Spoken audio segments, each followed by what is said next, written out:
Great is the power of steady misrepresentation, but the history of science shows that fortunately, this power does not long endure.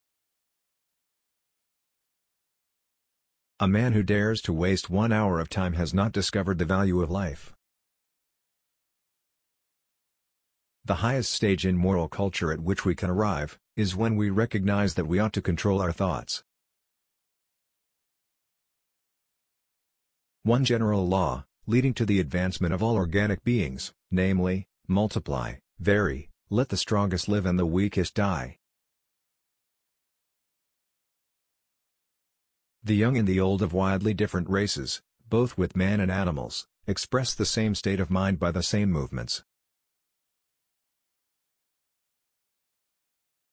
Everything in nature is the result of fixed laws. The love for all living creatures is the most noble attribute of man. If I had my life to live over again, I would have made a rule to read some poetry and listen to some music at least once every week.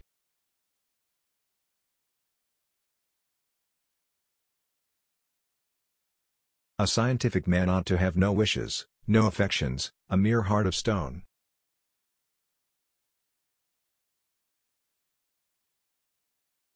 A man's friendships are one of the best measures of his worth.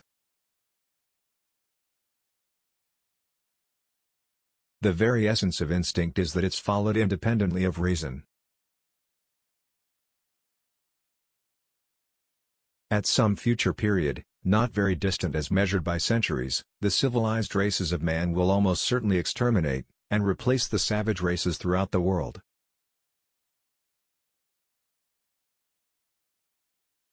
I am turned into a sort of machine for observing facts and grinding out conclusions.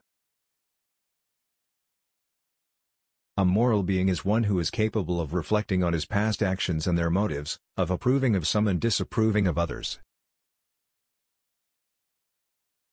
False facts are highly injurious to the progress of science, for they often endure long, but false views, if supported by some evidence, do little harm, for everyone takes a salutary pleasure in proving their falseness. To kill an error is as good a service as, and sometimes even better than, the establishing of a new truth or fact. On the ordinary view of each species having been independently created, we gain no scientific explanation. Man tends to increase at a greater rate than his means of subsistence.